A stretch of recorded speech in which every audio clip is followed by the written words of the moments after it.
দেখো পুলিশ সূত্রে যখন যেটা জানা যাচ্ছে যে দুজনকে পুলিশ আটক করে নিয়ে গিয়েছিল, কেননা স্থানীয় বাসিন্দারা তারাই কিন্তু দুজনকে পুলিশের হাতে তুলে দেয়। দীপঙ্কর পাল যিনি ত্রিপুরার বাসিন্দা এবং আরও একজন সাগর যিনি মহারাষ্ট্রের বাসিন্দা। কিন্তু তদন্ত প্রক্রিয়া চালিয়ে পুলিশ যেটা জানতে পেরেছে, এই সিসিটিভি ক্যামেরার ফুটেজ পুলিশ যেগুলো সংগ্রহ করেছে তার ভিত্তিতে এবং দুজনকে জিজ্ঞাসাবাদের ভিত্তিতে পুলিশ যেটা জানতে পেরেছে যে সাগর বলে যে ব্যক্তি ত্রিপুরার বাসিন্দা তার কিন্তু এই ঘটনার সঙ্গে কোনো যোগাযোগ নেই, তিনি একজন স্বর্ণকার বাড়ি। ক্যান্সারে নেই আর ভয়, NCRI হবে এর জয়। আপনাদের ভরসা নেতাজি সুভাষচন্দ্র বোস ক্যান্সার হসপিটাল। তিনি এসেছিলেন এখানে, কিন্তু মূলত যে ঘটনা, এই ঘটনায় রীতিমতো যেটা চাঞ্চল্য গোটা এলাকায় ছড়িয়ে পড়ে যে কারণে এবং আতঙ্ক ছড়িয়ে পড়ে যে দীপঙ্কর পাল, যার নাম পুলিশ জানতে পেরেছে, তিনি কিন্তু মুকুন্দপুরের একটি বেসরকারি হাসপাতালের নার্সিং স্টাফ, তেমনটাই পুলিশ সূত্রে জানা যাচ্ছে। এবং এই দীপঙ্কর কিন্তু শেয়ার বাজারে বিপুল অঙ্কে পরিমাণে টাকা তিনি কিন্তু রীতিমতো শেয়ার বাজারে খাটিয়েছিলেন, কিন্তু শেয়ার বাজারে তিনি লাভ না করতে পারে ক্ষতির সম্মুখীন হন। তখনই কিন্তু তিনি এই লুঠের পরিকল্পনা করেন। এবং তোমাকে দেখাই সেই ছবি, ক্যামেরা পার্সন শান্তনু দত্তকে বলবো দেখাতে। গীতাঞ্জলি জুয়েলার্স, ছোট্ট একটি সোনার দোকান, সেই সোনার দোকানেরই সোনার ব্যবসায়ী সঞ্জয় সরকার তিনি কিন্তু বিকিকিনির জন্য বসেছিলেন।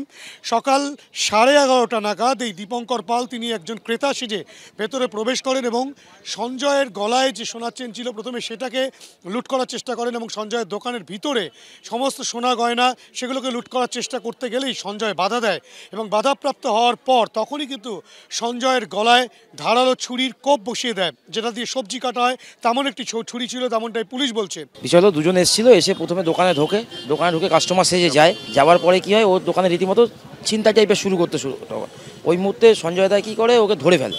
তো তার মধ্যে একজন কি করে যে ছুরি বের করে গলায় চালিয়ে দেয়।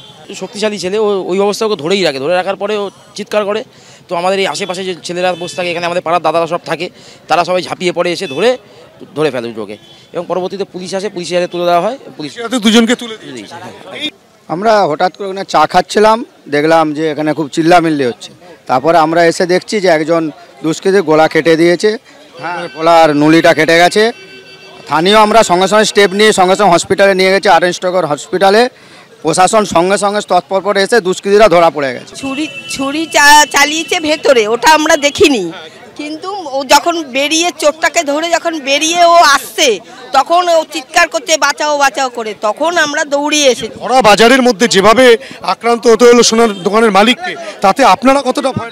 আমরা তো ভয়তে রয়েছি, কোনোদিন তো হয়নি মুকুন্দপুরে এই জিনিসটাই, এই প্রথম ফার্স্ট দেখলাম, আর তো হয়নি কোনোদিন। এখন তো ভয় দাঁড়িয়ে গেল না, যে এরকম জীবনে হয়নি, কোনোদিন হয়নি এরকম, এই প্রথম হলো এখানে এটা।